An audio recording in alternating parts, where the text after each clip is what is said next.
Hey there, welcome to the Gyro Step Podcast Network NBA Trade Deadline live podcast.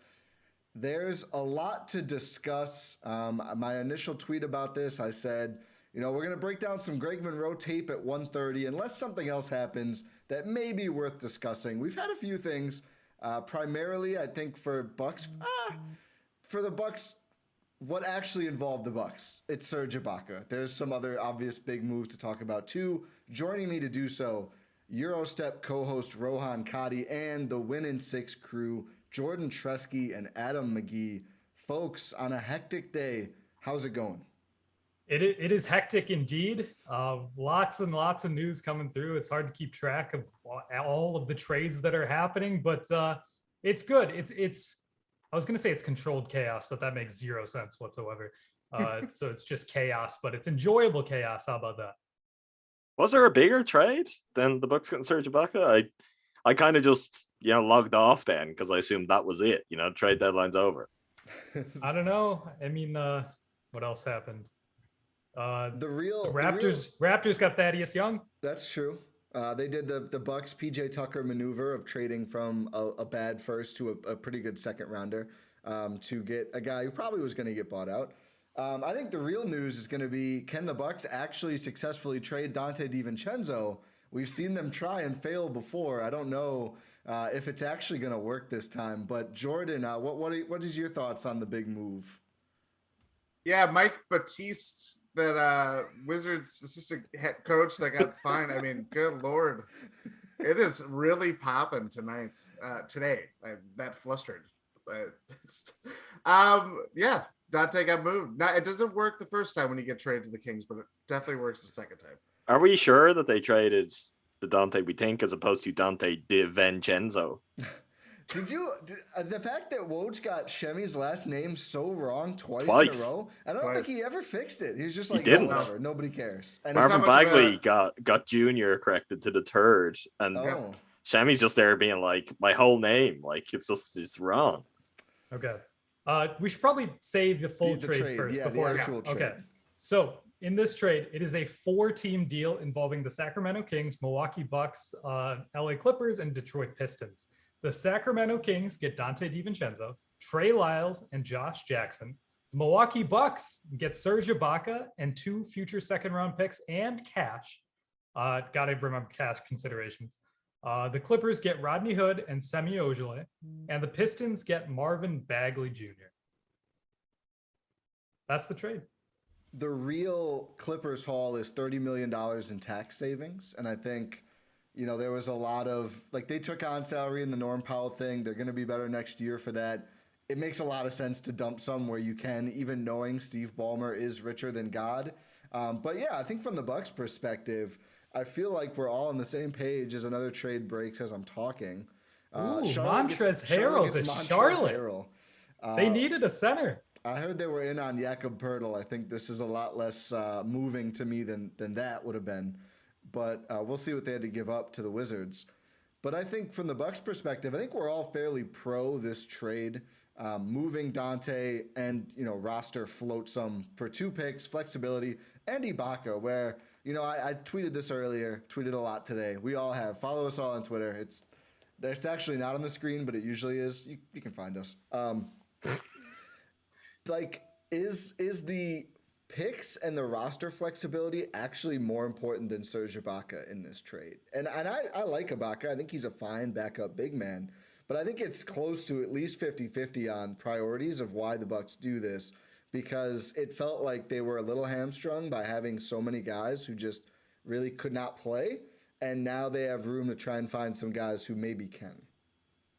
I think if it ends up that that's what's more important, that's a real bonus. As is, I think the Bucks have 10 guys right now that you could at least hope will be playable in some sort of shape in the playoffs. What way they order that, and I guess how that changes from series to series, is interesting too. I think it's something we'll come to talk about with Ibaka in particular. I think instantly everyone's like, oh yeah, Brook insurance.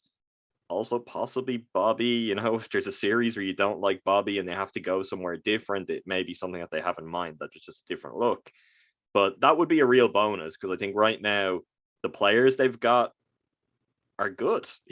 This is the main thing. I don't think they've lost anything here. Like, I'm maybe the most down on Dante of anyone, and have been from day one. I think you've got some competition, at least this season, in Dante. Well, it's perception more right everyone here. came and joined the party. Yeah. It's just, I don't think he's very good. And it has been interesting to watch like the immediate reaction around NBA Twitter, where there's a lot of national people who seem to think Dante is something that he just is not. This is the benefit of people not watching the Bucks. Yeah, I guess so. But it's proof that people are still, in fact, not watching the Bucks, or maybe not watching as closely, or also settling into maybe some older narratives or things that were true quite a long time ago, like before this Bucks roster looked anything like it currently does. And that's where I'm at with Dante. Is Dante came back, he had a little bit of a chance. I think all in all, we'd agree he looked like the same Dante DiVincenzo. You know, even when there were brief moments of something good, there was a lot of bad there, and they've frankly upgraded. They got Grayson Allen in. Pat Connaughton is a much different player than he used to be when Dante was a key cog in the starting lineup. And when you look at the balance of the roster, it made sense to go and get a big. And Ibaka is an interesting guy, an interesting kind of fit beyond even on the court. But I don't really see any way to sell this as the Bucks giving up much of anything. They got in a player who may well prove to be useful to them, and they got 2 second rounders, which could factor into more deals. Like Shemi, we all know the embarrassing U-turn ties had to take on that over the course of the season, so there's not going to be any tears shed really there. And Rodney Hood, that was a really obvious gamble at the time. It's like, well, what's his health going to be? What's he look like? What's left? And they took a chance. They had a look at him, didn't really see much, and they've moved on. Like, this is becoming something of a Horst staple, to make pretty bad free agency deals and then have to move on from them at the deadline. And we all kind of forget and are like, oh, look, he's doing it again, which I think that's just a Bucks thing dating back to Miles Plumlee and stuff. You even not even that. I mean, it's signing John Salmons or doing Richard Jefferson before that. Like, there's always the constant kind of, I mean, those are bigger stakes than, you know, minimum guys like Rodney Hood or Shemi Ojeleye. But considering the context of like where the Bucks are at now, coming off a championship and trying to defend their title, it's like, you know what I mean? Like, the stakes are a lot higher than when you're, you know, 34 and 48 or whatever they were. It's also the context of their situation, though, right? Yeah. And their salary cap situation, which is you don't have the options to get players that you kind of reliably know you're going to be able to bank on for the season. So in the summer, you have to take a lot of flyers. Those flyers haven't paid off, and it's like, okay, let's go again. Let's see what we can spin them into. Like, I don't necessarily think this is great and immediately kind of, oh, well, look at how brilliant this is, or that was as bad as it now looks. This is just kind of the nature of trying to fill out the rest of your roster when you're in a spot like the Bucks are.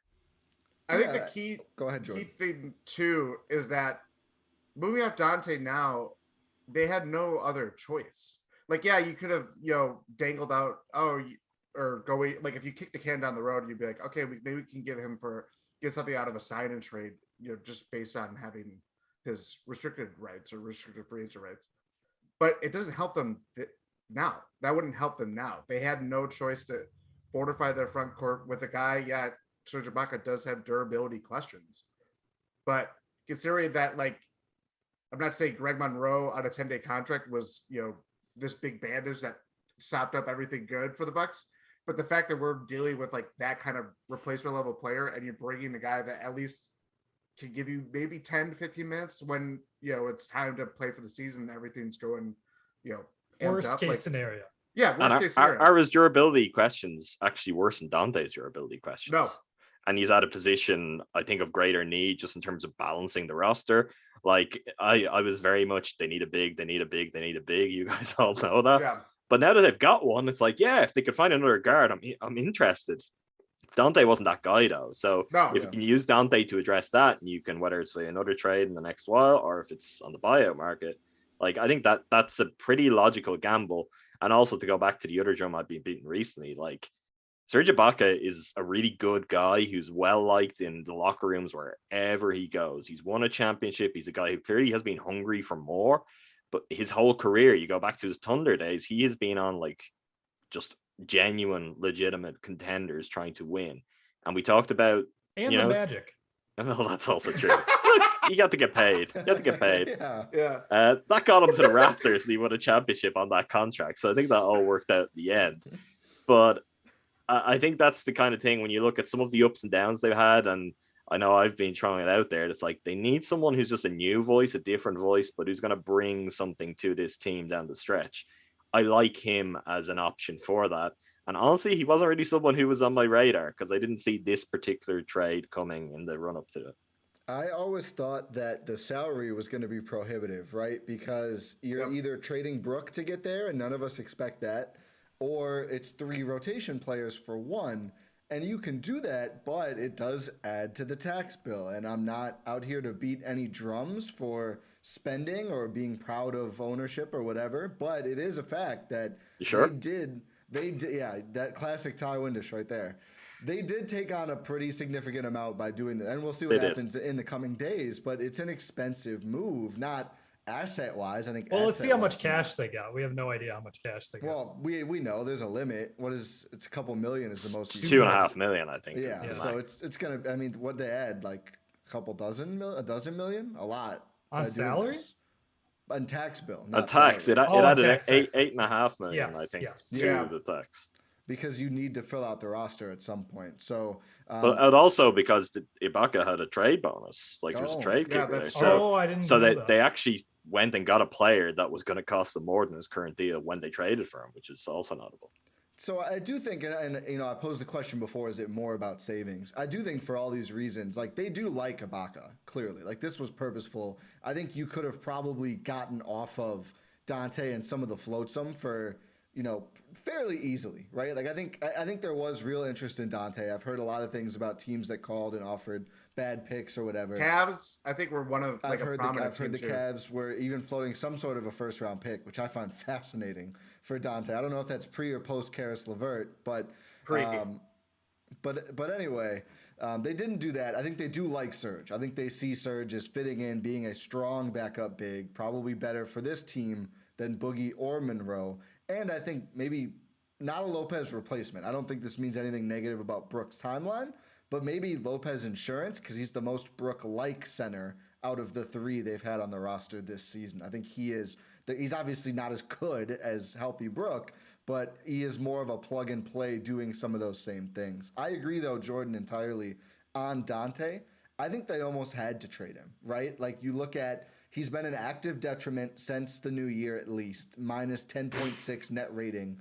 And it's like you're in this weird position where they wanted to play him. They wanted him to get healthy. He wasn't able to, you know, get healthy and get back to that level. Because I do think last season, at times he was quite good. Overall, he was good last season. Pre-injury in the first round of the Heat series, he was a productive player. Even when considering all the warts with his shot and all that stuff, like he was still making an impact. Yeah, a positive impact. Yeah, so you got to specify. Key point. Yeah. but I think going into this season, I thought, and earlier this season too, I thought the chances maybe not great they trade him because even though if you're not going to pay him, you're contending this year. You want the immediate contributor. You keep Dante even if you lose him, rather than getting like a future asset. But that changed when he just wasn't able to consistently be a positive contributor. And then it's like, we kind of have to do something here. So I think getting the flexibility, getting Serge, and a couple more second-round picks. I mean, we've seen what John Horst can do with these things. Bucks have 7 now to trade. So even if they don't make a deal in the next 30 minutes. That's like 1.5 Mirotiches. Yeah, I mean, to put it in perspective, like you can find useful players. I mean, obviously that one didn't work out. We've rehashed that a lot. It's a good trade, though. It was a good trade at the time. Yeah, I mean, the process was good. Yeah, and you have operation was a success, but the patient died. Exactly, Rohan with the medical terminology busting out. But okay, are there any more thoughts on this deal in particular? Or... I mean, like to add something to Dante. I mean, another option was potentially like keeping him, re-signing him, and using him as a tradable salary. Because it's like, I mean, he was the only one currently, and even if he was signed to something bigger, he would still probably be the only tradable salary. So I guess that was another option, but that's just not tenable for all the reasons you guys outlined. Like he's not that good. I will say he has been better. Like Nah, I'm not going to say it. He's been bad. He's been very bad. He hasn't been good. But I think this worked out. They got a solid return. They got a player in Serge Ibaka who can potentially help them out. They got some second round picks. They got roster flexibility. I think this is a win. I think George Hill has kind of eaten his lunch too, as the guy who, even if he's not playing well individually, he's just a seamless fit for the team, and they seem to take off when he's on the floor. That was Dante's gig before, and now Dante is the complete reverse of that in terms of his own impact on the team. Like that, all of that just makes it really, really tough. And then having a major upgrade in the starter and Grayson, you can't go there. As for the 7 picks, possibly important also for the summer, given their situation is going to be brutal, and if they've got to make some tough decisions and move on from some guys, if you're going to do anything, at least you've got some assets to explore something. If Horst just doesn't go and trade 7 picks like in the next 5 minutes, which is never entirely out of the question of how he values second rounders on trade deadline day. I think too, another key point with Dante is that if you're having all this trouble integrating him into the rotation and he's playing the way he had been largely, that's taking away minutes from Pat Connaughton, Grayson Allen, Wes Matthews, who they brought in a couple months ago. Like, I know he's fallen back to earth a little bit with his shooting. He's still a very useful defender at the very least. And Dante is just kind of like, we've always talked about, where he's like, he's 6'4", a guard, but doesn't play like a guard. He's a forward and a guard's body.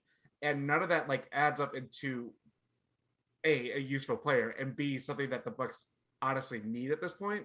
So like getting him, it's almost like an addition by subtraction. Honestly, it simplifies the wing rotation a lot better from my perspective. And obviously you get Ibaka too, who, fortifies the big rotation too. So I think from that perspective, it just kind of makes things a lot easier. Granted, they do need another ball handler, but with open roster spots and, buyout process coming up shortly, like, we'll see. Spencer Dinwiddie going to the Mavs. That is embarrassing for Dallas, man. That is truly embarrassing for Dallas. Would that open the door for Goran Dragic to be, more gettable? Are they not getting Dragic then? I never like to close the book on these buyout things that early. The guy has not even been bought out yet. The Mavs were reported Austin as their Rivers. favorites. Look what happened with Austin Rivers. Yeah, I mean, wow. I still, the Bucks have been on every list. I know there's people with mixed feelings. What? Porzingis to the Wizards. Oh my God! So the Wizards are tearing it down, or are they? Do they think this is a win now? I guess it's just they're doing the Wizards state of like trying to thread the needle of all this. They're not going to win. Like, Beal's out for the rest of the season. Like, yeah. This is an interesting trade. What is the Mavs front court depth like? They've got Dwight Powell, Maxi Kleber. Yeah, he's a little. Okay, see, here's the thing. Like, Porzingis was actually having a decent season. Yeah, he's kind of bounced back a bit recently. Who? Porzingis. Oh yeah, I hate this for Dallas. I mean, it's. I don't think I like it for either team. What are the Wizards doing with Porzingis? I mean, I'd rather have Porzingis than Dinwiddie on the contracts they're both on. Fair. So I mean, one's good, one's not. Yeah, so exactly. So I kind of automatically like it better. I think for Washington, that's a wild one right there. Did not. So that's Jalen. That's their Jalen Brunson max contract extension or max contract. Yeah. Insurance? Why would they want Dinwiddie if Bertans is going to Dallas as well? Oh, okay. Wow, wait. They get off Dinwiddie and Bertans for how much? Because Porzingis is making a lot of money. He's making a lot of money. That's not a contract that you just take. No, but I'm saying how much pick compensation is that going to take for Washington? Wait, who said Bertans? Woj. That is two terrible contracts for Kristaps Porzingis, man. Like, I think Porzingis is expensive, but still good. Oh my God, that's wow. I don't know what Dallas is up to, but it would be great if. Are you sure Woj said that? No, he hasn't said it. There's no tweet. I just saw Jordan. Did you get fake Woj? He might have deleted it. It's Tim McMahon's saying it now. Tim McMahon. Okay, we're good. Oh God, I did not want to be got. Don't be spouting misinformation when we're live, Jordan. Come on now. Exactly. I think. Well, let's circle back. Nobody does that on YouTube. Never. Couldn't imagine. Or Spotify, where this podcast also appears. So circling back to the Bucks trade. They could still add to it. I don't think it's been called in officially yet. And I think No. if they're going to trade for anyone else, that's what's going to happen. Because or Hill moves. Those are really the two options. They have no salary blocks left. I don't think West could be traded, and he's a minimum anyway. Wara literally makes too little to bring back Kenrich It's Williams. George Hill, right? It'd have to be Hill, or you can lump it into this trade. So like you could bring back But it'd be difficult to lump things into this trade. It's already a 4-teamer. Well, it doesn't matter if it's just adding one little part. It's not that. I mean, teams do this kind of thing. Bucks have of 7 yeah, second yeah. rounders they can give other teams too to accommodate within that framework. Yeah, Yeah. you send the draft rights of Rohan Kadi somewhere, and suddenly it's all good. That means I got drafted. Let's go. You're actually an eligible free agent because you didn't declare fast enough after graduating. That's a fun fact. I think you were drafted for Bucks Gaming. I think that's what it is. That's it. That would connect more. But it's possible they add it that way and they still bring in someone. That's probably, unless Hill is moved, I think that's probably what would happen. The Bucks don't have a big traded player exception. There's not much salary. I think it'd be a really tough scene if Hill got traded again to accommodate another move. That's hard. It starts to get pretty bad long term I mean, for the optics of how you're treating guys who you tell them like, we love you, you're Yeah. important to us, we're going to trade you, like, to particularly if it actually It's was the George Kenrich Hill Williams again. deal you're looking for. It's just they keep bringing them and trading them back to OKC. Mavericks send me a second round pick. Of course not. There's no. So wait, so the Mavs are giving Wow. Porzingis and a pick? There has Are to they be a first salary there, dumping right? Kristaps Porzingis? But it's I not think a they're getting salary more dump. salary. Yeah, what They're- is I think they're getting Bertans more on? salary Hold on, because let me Bertans is like find making this. like nearly 20 million a And year. he's got years left, dude. That Bertans contract is up there for worse than. I mean, I know he's starting to play a little better, but oh my goodness, that He's is also a guy coup. with some of the worst ACL history because he's torn both sides Yeah. multiple Yeah. times, which is impressive, to be honest. The Mavs said our defense is coming together. Let's insert Dinwiddie and Davis Bertans. It and wouldn't get be. rid of It wouldn't be Porzingis. a trade deadline with Jason Kidd as your coach with something just absolutely. Is he just a shocking. coach?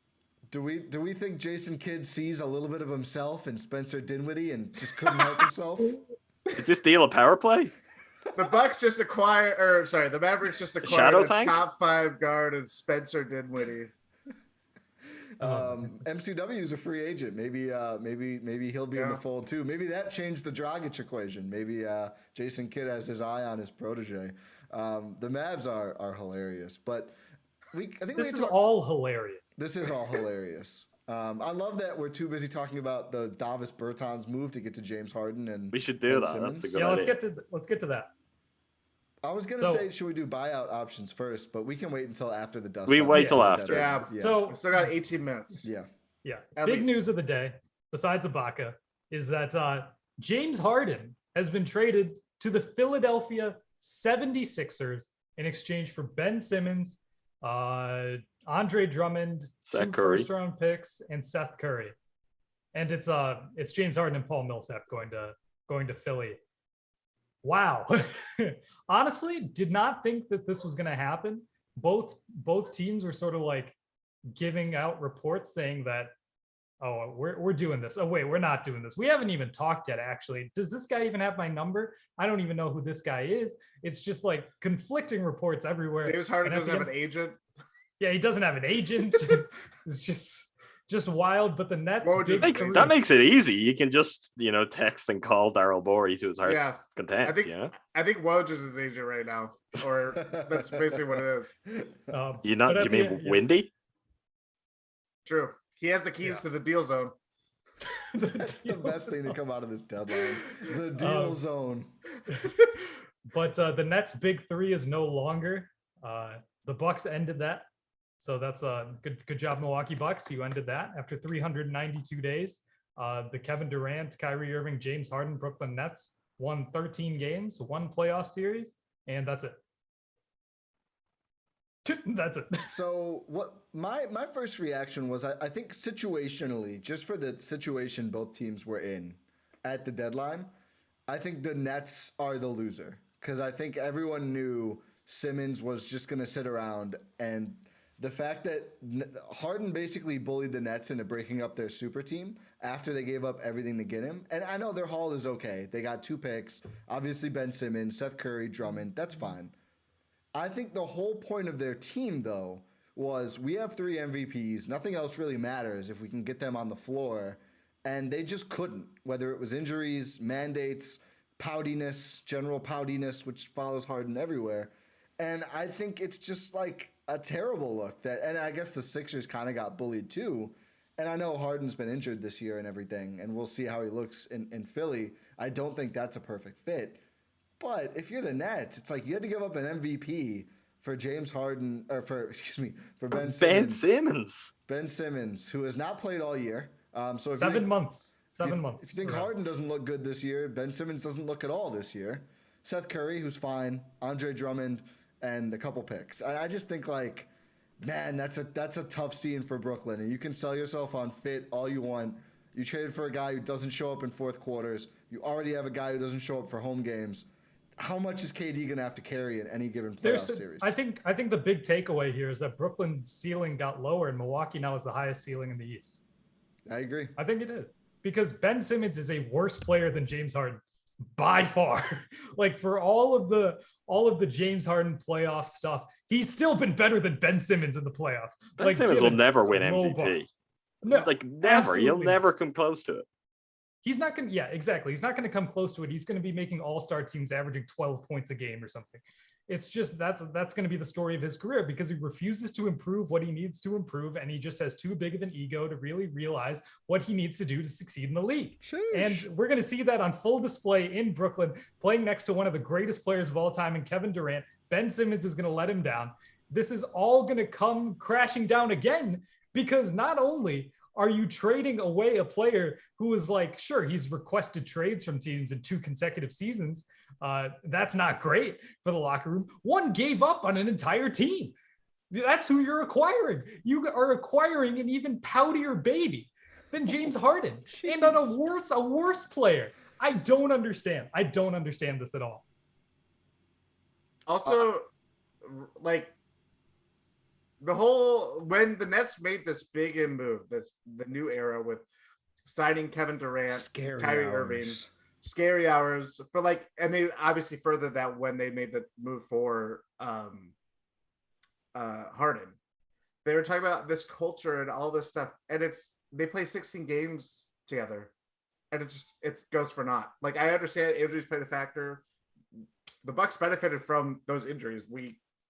Whether we want to admit that or not, but like, it's just crazy to me to see this like dissolution of this team and all the potential. And like, okay, like at least it's like, it was always going to be the sleepy giant until it wasn't, they lose 8 straight games and James Harden's say hasn't submitted a formal trade request, but it's going all over ESPN TV cameras. Like it's crazy just how the Nets have just sold their soul for just trying to get stars and it just blowing up in this massive public way, while the Lakers are in purgatory and just stuck. Like everything's so fickle about trying to build in today's NBA. And not to circle back and be like, oh, we all should appreciate how the Bucks have built their team, but like, it's crazy. The Bucks have not had anything to this level, or even with like missing out on Bogdan Bogdanovic or Jabari Parker, just that going kablooey. And just, I don't know, it's just crazy to see this happen from team to team. And the Sixers kind of salvaging all this stuff with Simmons, but it's still shrug your shoulders depending on if James Harden is going to show up at the playoffs. I think there's, to be fair on it, I think there's good reason for both teams to have made this trade now because they had to do it. They both have improved their chances of doing something. Rowan kind of nailed it. In the Nets' ceiling is now like plummeted. It is so much lower. Maybe they can end up with a more consistent lower ceiling that's enough to get you past some things. It will certainly change the dynamics of the team. We'll see what Simmons can do defensively. But the only thing that kind of comes to mind when I think of that is like, Giannis calling him a baby and like putting him in the basket every If time he's they play. the answer to Giannis, that's a win for the Bucks. And honestly, Harden's post defense was more useful than what Simmons would show against the Bucks. Like that's a real thing that the Bucks have had difficulties with at time. I think even just the offensive threat that someone like Simmons gives in a play, or someone like Harden gives in a playoff series, that matters, because even if he's not at his best, even if he's hurt, even if we're saying he's in decline, people are going to play him like he's James Harden. In the fourth quarter of a playoff game, how are you going to play Ben Simmons? They're going to play him like he's Ben Simmons, so they're not going to play him. It's making it so much easier for opposing teams with what was this kind of big question of how do you possibly cope with the Nets? Now it's kind of like, it's not all that difficult. I mean, Kevin Durant is Kevin Durant. They could still go and win a championship. And if Simmons does end up being good, or Kyrie Irving is good, like, well, then maybe things can work out for them. But they have traded down in terms of what their ceiling was. I think it's pretty short-sighted. I will give credit to Daryl Morey because I've made fun of him for quite some time. I don't know if this is the best that they could have got at any point, but he eventually made a deal and he held on and he got a good deal. He got a player that was worth holding on for, which I really started to doubt he was going to do. I think Harden and Embiid are interesting. I just don't know if they're going to have enough time to work that out for this season and if the rest of the team is there. But the Sixers were already rising in my estimation on this season just because of how good Embiid has been. Yeah. They continue to rise, and I do think they are the team to fear most for the Bucks in the Eastern Conference. Agreed. Yeah, I think talking about Simmons making the Nets easier to guard, the reason I always thought the old Sixers would be such an easy matchup for the Bucks in the playoffs was Giannis you couldn't ask for a better opposing starter for Giannis than Simmons, because he can just ignore him and play help side defense the entire series he's on the court. And I think against the Nets, that's obviously what they're going to do. Like, Brook starts, if there's a center, probably on whoever that is. Or maybe you put Brook on Simmons for while the Bucks are playing bigger. But, one of their core pieces is a guy you don't have to worry about offensively. I was going to say, unless he's right by the basket, he proved against Atlanta even there. You don't really have to worry about him as long as literally anyone is in the vicinity. So, for all this talk about, you're going to put the ball in Ben's hands or wherever you're going to put Ben, I don't think it matters. I don't think anyone cares where Ben is. And I just think it's going to make the Nets so much I mean, the Nets, the promise of the Nets, it's the 3 stars, and then it's like we got Joe Harris and then like Blake Griffin. So you can leave Blake open, he's going to shoot. Or they can go even smaller, Patty Mills. And it's like, you can't leave anyone to double KD, right? You can't do it. You can't send help. You can send help now. And I think that's a huge difference against Brooklyn. It's also, what do their lineups look like? Like, is Simmons going to be a center when it matters? Because if he isn't even going to kind of try that, I don't like anything else they've got going on. He's not a good defender against centers. But he's absolutely horrendous at spacing the floor. So I don't know. Andre Drummond, I mean, they got him, right? Like, that is who they got. But that's who they specifically wanted back in the deal. Like, seemingly they're trying to shop Nick Claxton. Like, so they're obviously viewing Andre Drummond as like the answer for them this season, or they're thinking that they're going to play small and Simmons will play up. Like, I think Simmons at center has to be like, God, this conversation has happened so many times over the years with Giannis and like, the spacing, and as opposed to it being a weapon, also this idea of, well, eventually I think that's going to be his position because that's what makes most sense in kind of minimizing his weaknesses, his faults, which are now very, very few and far between. That's not the case for Simmons. They're very prominent. And I do think that is still the case, although, as you said, Rowan, he's not cut out for defending centers in the way that he is for forwards. But then what do you do? Like, and it's going to be really interesting. I just also like, what does KD think of that, of losing James Harden and getting Ben Simmons? I cannot imagine being like the star left to play with Kyrie Irving on one side and Ben Simmons on the other. Also, Kyrie has a player option this summer or something like that. Didn't want to extend before the season.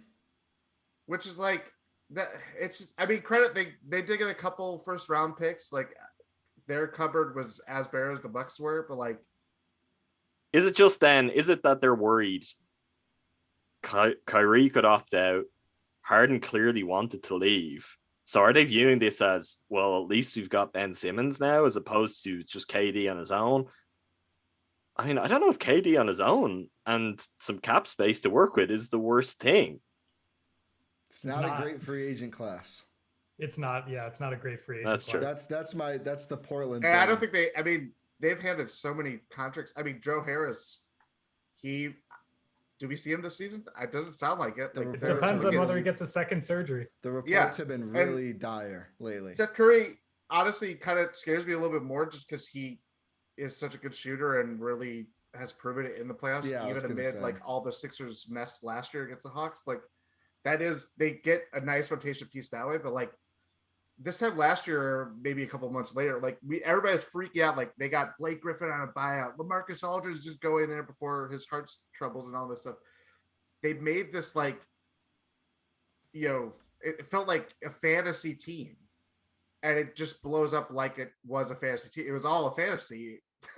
They're in championship contention, and then, I mean, who knows to see like if Sixers really, if this is going to be a core that can last for a long time. But it's still James Harden, and he may not be MVP for the rest of his career, but like he's still really good. Yeah, let's talk about a Sixers perspective a little bit. It's just wait, real quick. Sorry. Okay, go for it. 5 minutes until the deadline. Do people think the Bucks make another move or no? Yes. Yeah, I think they probably do. They're gonna have to beat the buzzer. No. I don't think if they make a move, I think they're gonna be linked with buyout guys. We're gonna have to circle back to buyout guys after we finish the Sixers combo, because there's some really intriguing names out there right now. I do think going for a 4 would make sense. You throw Wara into that deal and bring in Clax. Nets don't want Claxton anymore because they have big Claxton, aka Ben Simmons. The Nets love their bucket getters. And he loves playing in Brooklyn. I don't think it makes much sense. I think it makes sense for the Bucks. I don't think it makes much sense for Brooklyn. And I don't know if those two teams would do business. Although the Nets did just do business with Philly, so maybe they would. Okay, Rohan, Sixers perspective. Yeah, Sixers perspective, I think this is a win. I think this is an absolute win. You turn a dead salary slot, dead roster spot into James Harden. And given, like we've said this before, James Harden's having a down year, right? It's undeniable. He's not peak James Harden. He's probably like 70% of peak James Harden, maybe a little higher. But that's still a really good player and someone who can be a really, really nice offensive fit next to Joel Embiid. Because Joel Embiid is arguably the best player in the league right now. I wouldn't say he is because, Giannis. But he's right up there. There's no denying he's right up there. And you get a dynamic shooting guard in James Harden. I mean, not necessarily a shooting guard like a 2, but a guard that can shoot. You guys know what I'm saying. But just someone who can handle an offense, create for himself, and is able to score at all 3 levels. That's a win. That's an absolute win for the Philadelphia 76ers. Giving up Seth Curry is tough. Andre Drummond has been actually decent for them. But come on, it's James Harden. It's a win. It's an absolute win. So I agree. Eric, personality-wise, to Toronto. No, that's a fake. That's a fake account. Come on, YouTube chat. I need you guys. Come on, can we stop arguing about John Isaac of all players? He's at CPAC. He's not playing NBA basketball. Come on. But we need real trades. No more John Isaac. Okay, Adam, go ahead.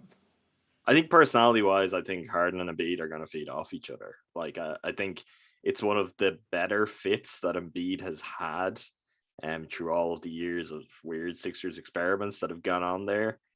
And I think with the place he's at, now the interesting thing will be, like, does Harden coming in disrupt that, where Embiid's at the MVP race and how he's powering the Sixers?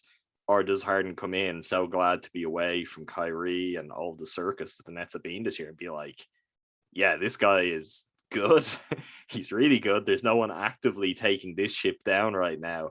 I'm prepared to get on board and like just even be the point guard and shoot a little bit less and pick my spots in a way that's even kind of, I mean, he has done it at points before, but I do think this is a chance more than ever where it's like, put egos aside. It's a big ask, but I think he could be the perfect fit if he wants to. That's a big if, though. I think. Go ahead, Jordan. I don't know. I just granted, like if they had done this trade whenever Harden wanted to get out of Houston, they would have had to give up what, like I think the package was Simmons, Maxey. I can't remember if Tybalt was in there or not, but like they keep a little bit more of their core intact, and they have. I mean, if you look at that starting lineup now, that's going to be really scary. It kind of fits. Everything fits a little bit, save for kind of Tobias Harris as a forward, just because I mean, it's kind of where his position is at, but he's just not a four. It's kind of like, I don't know. It's weird. Anyway, they're clearly more talented. They get a player that's actually playing for them this season. That does tend to help. Yeah, that does tend to help. It's all about just can this mesh together when it counts? And this season more than ever is kind of just, you kind of throw out the regular season based on everything that's happened. But yeah. Daniel Tice has now been traded. He's gone back to the Celtics. Oh, interesting. Okay. What? Who said that? Woj. What? Yep. Listen, I'm only coming here with real accounts. Mine wasn't loaded. I've got a verified list on TweetDeck in front of me here. If you hear from me, TweetDeck gets legit. it way faster than the Twitter app does. So my take on the Sixers now is clearly the talent is much better because Simmons just wasn't showing up. So no matter what you think about those two guys, like you said, Jordan, I mean, Simmons wasn't going to play there. I don't think after the deadline he would have played there. And even if he does play there, he's not that good. James Harden is better. Even now, I think right now, today, I mean, Simmons needs to ramp up and decide if he wants to play basketball. Apparently that's still up in the air, although the signs are positive, according to Ramona Shelburne. Is that shambolic? I'll cut across you there because Dennis Schroeder is going to the Houston Rockets, and that Daniel Tice deal. Oh, that's a buyout guy if I've ever seen one. We'll get there, Jordan. Yeah, I know. How many buyout guys can the Rockets have at one time? But the big question, I think, is going to be what philosophy do they lean into? Because Morey and Harden together for a long time was a heliocentric James Harden offense. And clearly it's not going to be that. But that is Harden's old role. And he wasn't that with Brooklyn. He was a play initiator and he was quite good. But I don't think it's a seamless fit like some people do because, star guard, star big, pick and rolls. Like, Embiid doesn't play like that. And maybe he'll do more of that now, but he's in the post a lot. And James Harden is not really known for being active and useful when the ball isn't in his hands. He's not Russell Westbrook, but he's not exactly Steph Curry out there either. So, it's good to have options. I think they're certainly better because, again, Ben wasn't going to play there. But I don't think it's like Harden walks in the door and we're clicking right away and we get how this is going to work and it's great. I think there's going to be some interesting push and pull in how they play, who uses what possessions, everything else. And I think for both of these teams, really, trying to get acclimated in this regular season of all regular seasons where the Nets, KD's still not ready. We don't know when Ben is going to play. So, and Kyrie is on half the games. So they've lost 9 straight games. I mean, good luck getting out of the play-in at this point with how long it's going to take them to get healthy and together.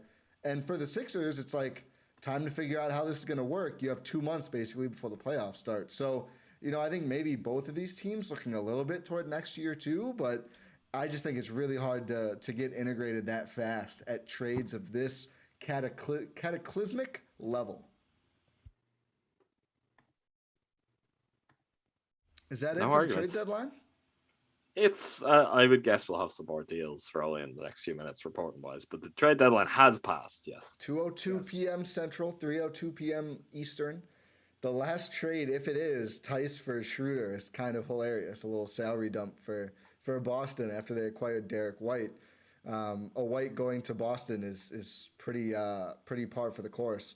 So let's talk about the buyout guys because we've seen some trades over the last week that will probably result in guys getting bought out. I think the most controversial from a Bucks perspective has been Eric Bledsoe, who I still think would be a good option, replacing, I think someone said this earlier, replacing some of the Dante stuff in a less volatile package. And I recognize that Eric Bledsoe has been a volatile player, not as volatile as Dante has been this season, I think, especially in a smaller non-starting role. But who are some other names? I think Thad Young off the board now. We talked about Dragic earlier too, but who are some names anybody else has been thinking about as good buyout deals unless a trade rolls through here in the next 10, 15 minutes? There's been a lot of noise around Gary Harris, whether that's going to be legit, who knows? That might, I know I mentioned it in our private chat, but that might be the biggest buyout guy. I think he's like at least a really good contributor and helps on the wing and stuff like that. I guess Goran Dragic is obviously has been rumored to be a buyout guy from the moment he got traded to the Raptors, gets traded to the Spurs. Schroeder throw in the mix now with going to Houston. Is there any bigs? Adam's face tells it all. Just shaking his head. Some of those names are good, Adam. Schroeder's not. No, yeah, that's fine. People have no idea what they want a part of here. It's like I don't know. Has anyone been paying attention to Dennis Schroeder's entire career? It happens in a cycle, year after year after year. Some contender needs Dennis Schroeder. It's like, oh yeah, he'll give us some quality minutes. He ends up for some reason or another playing, taking way too many shots, missing them, turning it over. He's not good in a locker room. He is everything that goes against what a fit for the Bucks is. And Bucks fans are obsessed. And it's like, does anyone know what Dennis Schroeder plays like? I say this as someone who was like the biggest Dennis Schroeder believer for his first 3 years in the league. And I got burned so many times that I gave up on it. He is not the answer. If the Bucks bring in Dennis Schroeder, who also worth noting, I think most people know and are just deciding not to talk about it, does not have a strong history with Bud. Yeah. They did not end up on the greatest of terms by the end of his time in Atlanta. Like it just makes no sense for entirely all of the things that, you know, the Bucks supposedly stand for in terms of what they look to build and a culture and the kind of guys they've brought in. And like you look at the roster right now and you're like, yeah, it adds up. You've got a certain profile of player all around the team. Dennis Schroeder is not the answer. Like maybe Goran Dragic is, maybe any other point like Bledsoe. We actually know as a culture fit that works. Ultimately, we're talking about someone that is second to third string point guard. Will soak up some guard minutes. That's what you're looking for.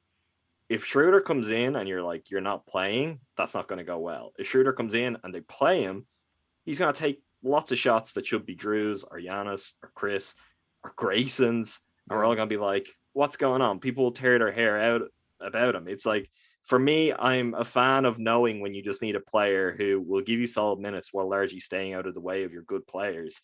Everything in Dennis Schroeder's career has been that he's not that guy.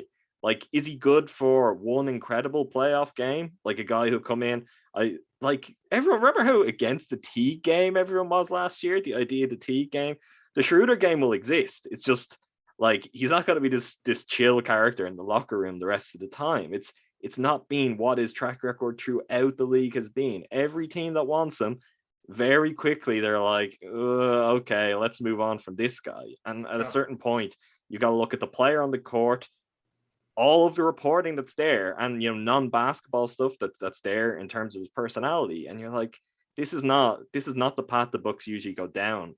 And it would just be, oh, he's got some talent, let's get him. We need to fill roster spots. Got to be careful with that. The Bucks have good players. They've got enough good players. If the right fit isn't there, you don't want to derail it for someone who could be your 11th, 12th guy. I've got another name, another Orlando player who was available but didn't get traded for. Is Terrence Ross expiring this year? No, I think he has one more. Oh, does he have one more? Then probably not for him then. I know he's been very, very available in trades. If he's got one more year, he probably isn't going to get bought out. Let me double check. But I just saw, so I don't think everything is over. So Woj just like tweeting team by team who's not making deals. The Lakers aren't, which honestly befuddles me that they didn't get anything done after we saw that Bucks game and they lose the next night against Portland. What have they got though? I mean, Terrence Ross also just tweeted the "I'm not leaving" Wolf of Wall Street gif, and he does have another year left on his contract, so maybe not Terrence Ross. Probably not Terrence Ross then. I've heard a lot of chatter about like Randall and Fournier and something else, I think, for Russ. Basically, it's just the Knicks getting off contracts in exchange for Russ. I think that's better for the Lakers. I think those guys can fit and play better than Russ has. And also there was all the talk about Wall and Gordon for Russ, THT, and a first. If I'm the Lakers, I do that. And it's not even for Wall. It's for Eric Gordon, who I think would be their third best player pretty comfortably. They just need more guys. I think I was thinking about this earlier this week, like around the time the Bucks played them. I think they could be a fringe contender this year, but they would have to flip Russ for a few more guys. I mean, we saw LeBron, and it was the bubble, sure, but I think or just don't do the Russ trade. Well, yeah, but they're here now. Now I'm saying if from here they would have had to flip Russ for guys. LeBron, AD, and good role players, that can be a hell of a team. And I think that's like I don't think it's a Suns level team, but maybe like a Jazz level team. And you go on a run, you never know. But with Russ, that's just so much cap space, so many minutes. If they continue to play him, that's just not working.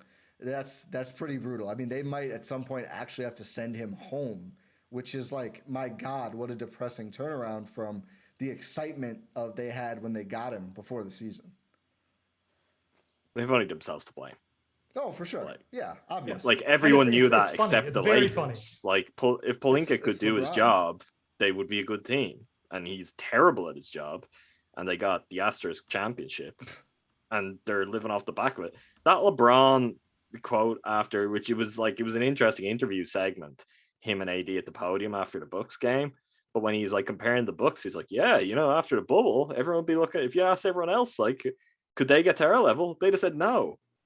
No, they wouldn't. Everyone would have been looking at that Lakers team. Like, yeah, I like my chances. Like, if you're a good team, it felt like that was attainable, and particularly after that weird season. But Pelinka has done a terrible job of having LeBron James and Anthony Davis. Well, and I mean, LeBron wanted the big ball handler, and they made a bad call. They were ready to do a Buddy Hield trade.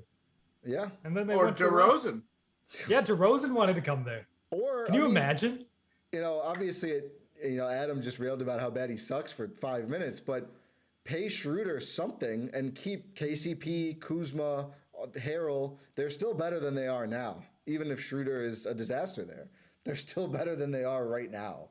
Under 500 with clear. I mean, there's so much drama there. I can't believe. I mean, the quotes that is coming out of Russ, like I don't know why I'm not closing. I've proven myself in this league. Like, you got the calendar date shooting splits, man. That's why. That's what's going into that. Are there any other buyout guys? So it doesn't seem like right now. Robin Lopez? Go for a little bit.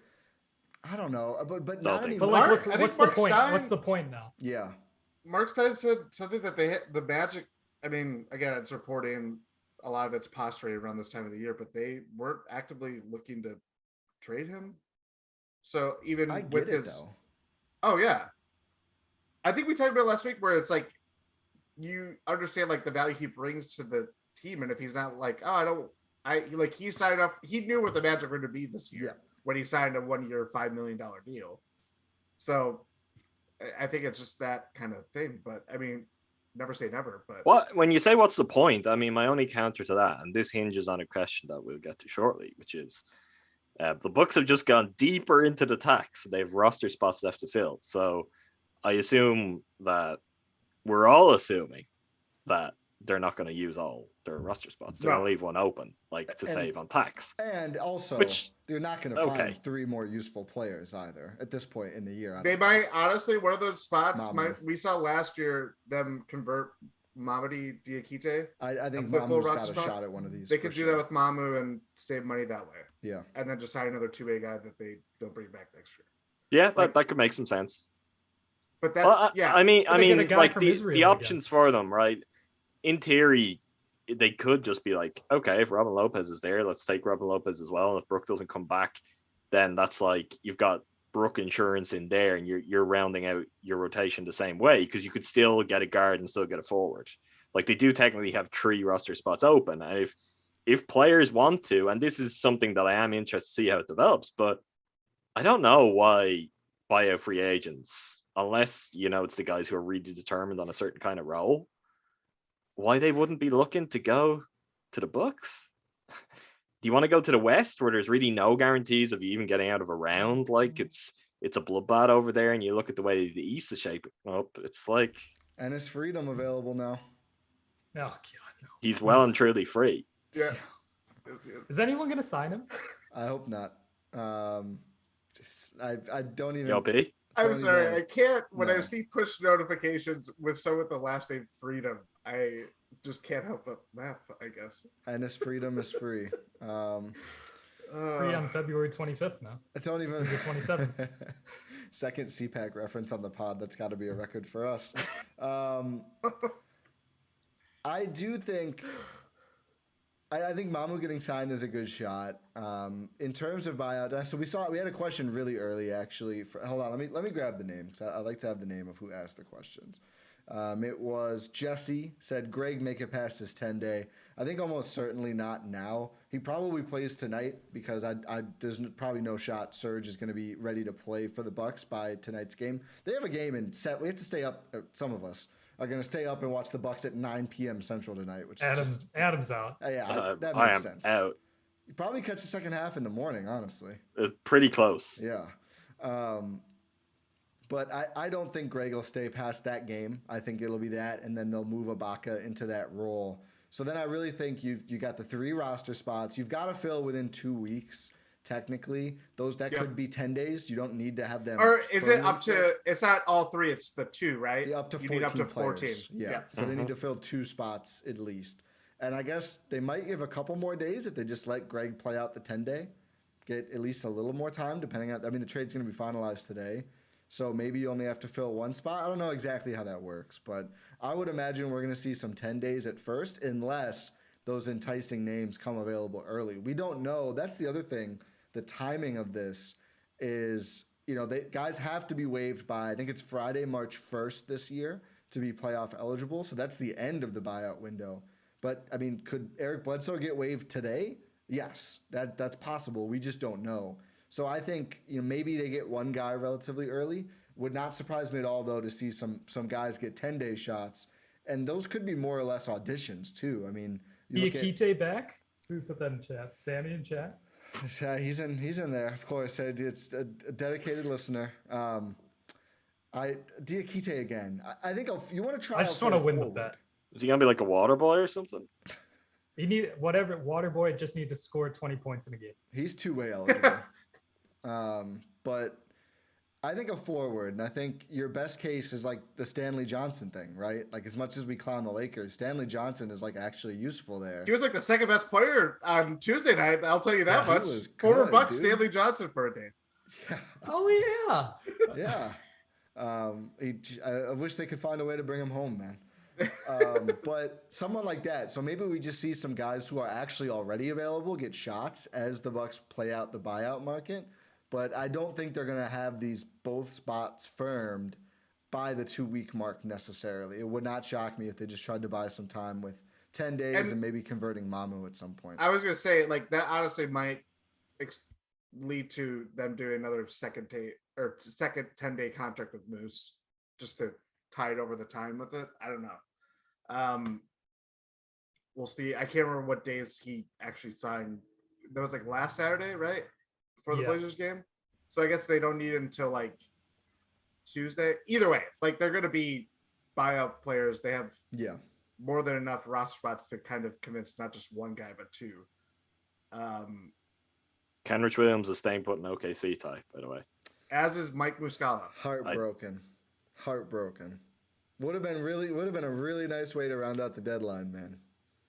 I do think actually, let's pose the question. So we'll put aside the bigs for now. I think they're finally pretty sorted there, at least for the time being. Do you want to see a scoring guard or whatever you want to call Dante, or the power forward more? For what should the Bucks prioritize? I think the guards are more out there in the buyout market, which is why I was hoping they'd swing Kenny Hustle or some sort of trade before the deadline. But what do you think is the bigger need, not looking at what's more likely to actually happen? I think the bigger need is probably forward because they don't have anyone now.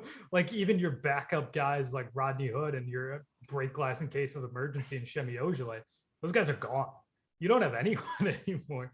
You need to find someone. Of all people, get through end of the bench forwards without giving Thanasis some respect. I'm saying those 2 are gone. Thanasis is on the team. Then who's worried about Shemi if he's gone? If Thanasis is on the team, what?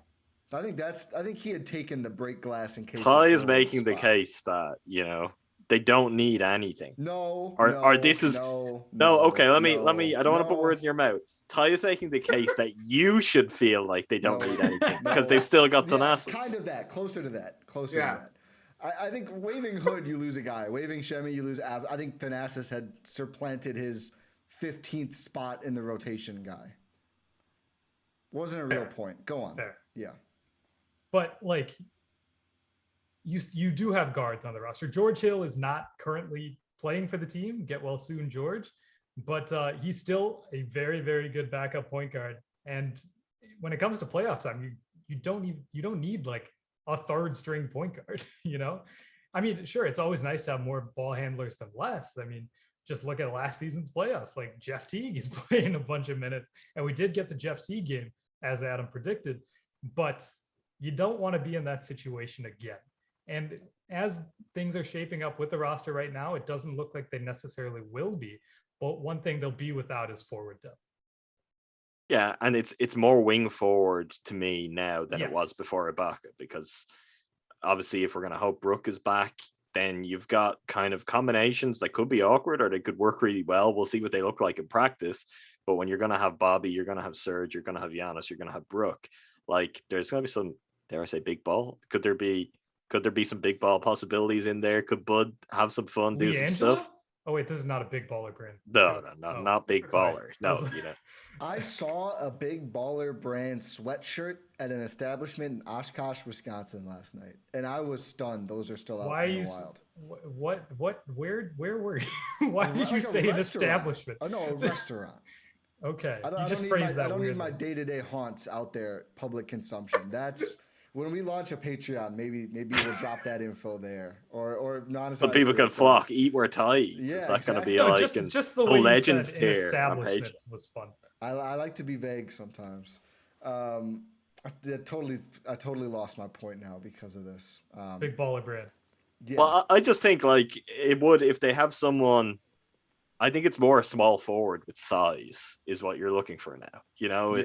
You want some of the versatility that maybe if Hood could have worked out or was the player that he was before his injury that you might have got there, where it's like, okay, there is a range of what could be done here. I think that would be a good way to look at it. Because even, I feel pretty confident they will get a guard, but you've got Drew, you've got George, and as we saw last year, like Chris and Giannis are going to do a ton of ball handling when it matters anyway. So it's not the most pressing need. It's not something that I think they really have to kind of tie themselves up in knots about.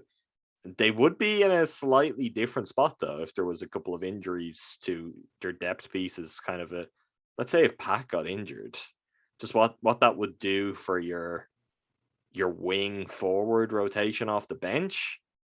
It's not ideal. You just have kind of Wes Matthews and he'd be playing up. So as Pat kind of is, although he's maybe even more like those guys, they can play some minutes as forwards. You've got to touch that there. But I do think kind of just a true wing forward would be a helpful addition. But I would expect both a point guard and a wing forward if they're going to actually go and treat these two roster spots like real things, which, as I kind of said to lead off, they're like, you can see kind of a logical 10-man rotation there. They may not use these spots in a kind of, this is what we need for the playoffs way at all. And they may not have that option depending what opens up there. Like it could be that they have to fill these spots. There's not someone they like to help them. And it's like, okay, well, we've got to get someone. Maybe there's someone that they like in the G League and they take a flyer on, or that kind of like, it's Bring possible. Tuck. Yeah, Rajon that could be Tucker. fun. I do think, especially in the short term, a Hurd guy or two getting a 10-day is very possible with the Bucks because they're just going to have to fill some spots here.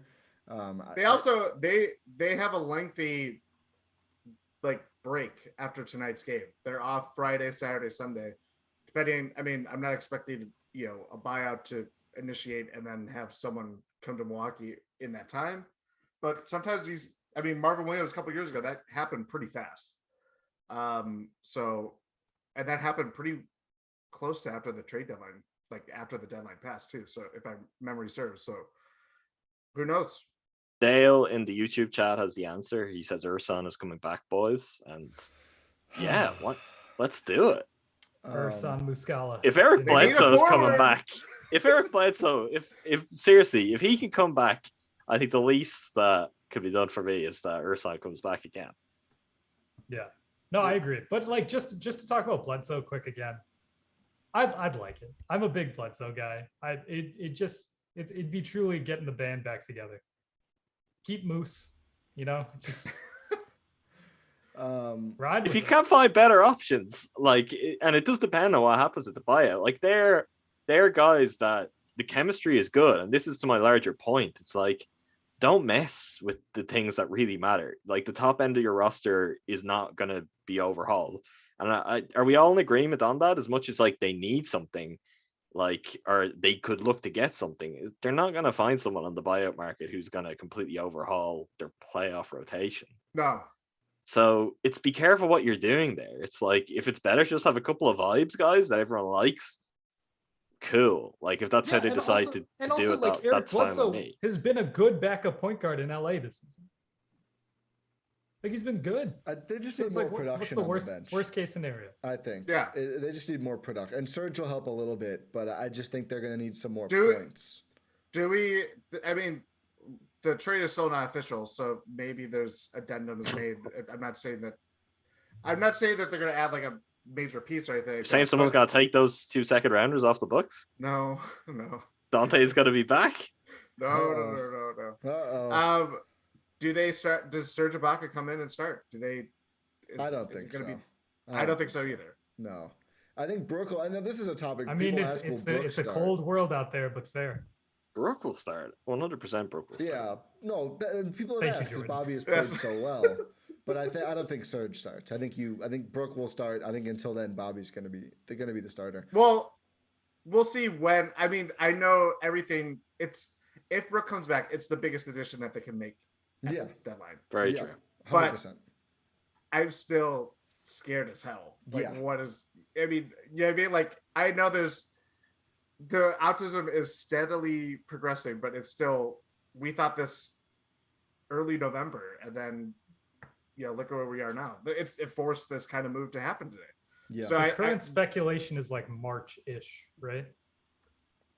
I I it's all didn't just see a people date. guessing. They're not putting out anything. I'm saying speculation. Yeah. Yeah. Yeah, if they want him to get regular season games in, it would have to be March. I think there's kind of just in looking at what is out there, which is not specifics, there's reason to feel like he's close in a relative sense. I'm not saying like he's day to day, but he is close. Like he's back with the team. He's traveling with the team. Obviously, they went, oh no, that was just, his doctor's in LA, so that made sense. It'll be interesting to see if he continues to travel with the team. He's doing some on-court work. So you come the other side of All-Star, you're moving closer. Like, I would be very surprised if he's not back in the mix within 3 to 4 weeks. Because He's wearing you've got his to, ring you're coming to for your Phoenix. plans, you've got to do that if you're planning on him being Yeah. a key part of what you're doing in the playoffs. Somebody asked a while back, I think it was Sammy and I missed it, about, could they sign players waived after March 1 to a different kind of deal? You can sign those players to whatever deal you want, but they're not playoff eligible no matter what. If they're on a different roster they have to be waived by March 1. It's like March 4 or something, but that's the rule. So anyone who's not waived by that buyout deadline, they're on another roster, then they get cut, they're just not playoff eligible anymore. So you can sign them, but they just can't help you in the playoffs. So the Bucks obviously would not look to target anyone fitting that description. I know Mikhail would like us to rate the trade deadline from 1 to 10, 10 being the best and 1 being the worst. Who wants to go first? Are we talking Bucks or just overall? I think Bucks, I would We imagine. could do both. Yeah, we could split it. Yeah. I'd say overall it's probably an 8. Like just in terms of being a fun trade dedeadline? Yeah, I was gonna fun say trade deadline 7. plus Yeah. impact on the Bucks. I think 7, it's yeah. a 9. I think overall it's a 9 or like. It's a good trade Really? deadline. There's one blockbuster, like you don't get a trade this big generally, but I think otherwise it's been pretty. But we still had It's CJ pretty good. McCollum It's and CJ McCollum. That's yeah. true. Sabonis. Derek Like White. that was pretty wild too. Mm, Yeah, but those guys are Tyrese kinda... Halliburton? CJ That's McCollum's not moving the needle. Okay, 9. I would say more I'm down with Sabonis. 9. No, I'm sticking with 7. I might go to 6 if you guys keep saying 9. For the Bucks, it's kind of TBD right now, right? It's like you gotta see what they do with buyout stuff. Right now, I'm at like a 6. Yeah, I say that while liking Yeah. the move, but it's kind of incomplete until we see not even who they get, but just what their thought process is. Like, so part of that's going to be who becomes available too. I go 8. Yeah.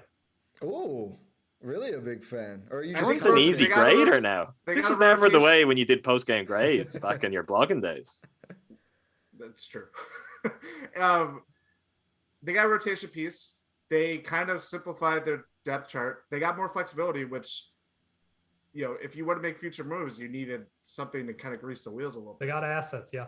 They got assets. Like, I do agree. It does depend on what they do in buyout stuff and who becomes available, who comes their way, and how they impacts their rotation further. But considering where I was with Dante and just kind of what I felt like where a deal could be done, Yeah. I'm at least content with where they are after the deadline passes. Rohan? I don't know. I mean, I think it's good. I think Yeah. it's very good. And I don't know what else I can add. I'm gonna. What's you always ask for score predictions. You're going to give us a number out of 10, Rohan.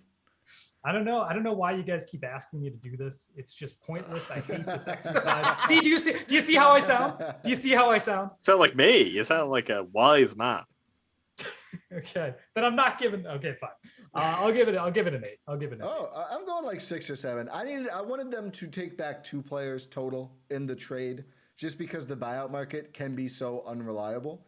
I would have liked them to get somebody else back, just given how thin the rotation has been at times. But I do think overall, like, a good move. And I saw early, like, that's all we're getting for Dante. I would rather have what they got than like a bad first and nothing, or like another bad player coming back. Like, I think it's a fine return. For all the buzz about Dante, I just can't imagine the league-wide value was that high, given that he's expiring anyway and he's not been good this season. If they were dealing from a position of strength and they didn't have to worry about recovery and all that stuff, I would have been a little salty, but I would understand the process of maybe if Dante fetched the first round pick from some team that really liked him, I'd have been, okay, I understand it. Like, that's, I mean, like, it takes away from your team now. And as we have established, he was kind of, an ancillary piece to begin with. Like, but the fact that they did, how they structured the moves the way that they did and got more flexibility, and Ibaka, who, at least gives them a backup big, a true backup big, as we have talked about a lot with Brook being out, like that, it just kind of, I don't know, it all makes sense to me in that sense. If you had to bet, one last thing before we get rolling here, because I know we're running on time. If you had to bet on one of these buyout guys coming to the Bucks, which one are you most confident is going to be a Milwaukee? And we don't know who's actually getting waived yet, but out of the buyout options, who are you? You know what? Actually, let's draft them. Ooh. I'll take the last pick since it was my idea. Let's go like a snake. Like, so Jordan, Adam, Rohan, me. Sorry, Rohan. Okay. I'll go Gary Harris. Dennis Schroeder. Oh, what? But you hate What? it. What? Do you want Yeah, it doesn't mean I don't think the Bucks will do it. Oh my god! But what about? I would have gone Button first him? with Schroeder, to be honest. I don't. I think there may just be a desire to be like, it's not going to be the greatest bunch. Like, we've already established that they might be like, okay, he's the guy to go for. I think he's not. It would be a bad decision, but I'm not entirely sure that they won't do that. I do quickly on that. I do think it was all Boston reporting on that trade, and I think they Oh, wanted to move clearly. Schroeder. I hope there so. was Everybody reporting, so it's playing Boston through the reporting. Celtics had Yeah. all the information, had all the developments. Yeah. Like, it was like nonstop. I'm like, okay, No, just they're very the flexible. fact that there was information. Yeah, exactly. Look at the surge that came out of nowhere. That is how it goes with the Bucks. And my read on that whole thing now is like Boston was like, "Hey, Schroeder for Dante," and the Bucks were like, "Give us Grant Williams or no." And Boston was like, "No, how about a second round pick?" And it just didn't happen. But I hope not. But Adam, I like the call. Rohan with the 3rd overall pick. Dragic. We're doing 10 rounds, so everyone get lists of free agents. I got a steal. I would have taken Bledsoe first, and I got Bledsoe with the 4th pick. I do think I think it makes a lot of sense. I do think it's going to happen, but Is there anything else, or have we covered the trade deadline? At least for now, we're gonna have more content. I think the don't think Bucks are anything going to the filter in. finals. That's what I think. Wait, what? Yeah, I think Yeah, I think the Bucks are going to the finals. I That's thought my you said not. No, I think they are. Oh That's- my god, that's a bomb No. again. that's my trade deadline. What's Oh. the East Finals? What's the East Finals after today? It's too tough because The it's a seeding mess is for so seeding. messed Yeah, up. that's think true. I think it's I think Bucks Sixers are the two best teams, but whether they end up on different sides of the bracket is a completely different question.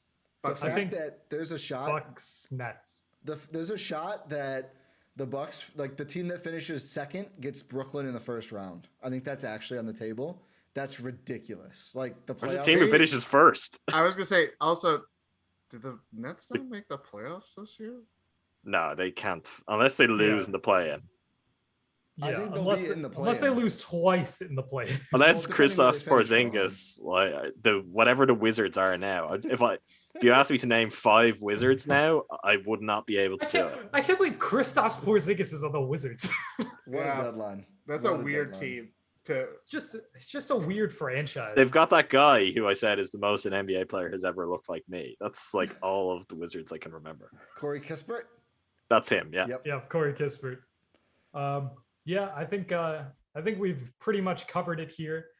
Thank you everyone who joined us live. If you're listening as a podcast or just as a VOD, thank you for tuning in as well. Make sure you subscribe to the YouTube channel so you don't miss out on things like this in the future. Make sure you subscribe on your podcast platform of choice. Subscribe to the Substack, gspn.substack.com. I already mentioned subscribe to this YouTube channel. Pod Random, go Bucks. We'll talk to you next time.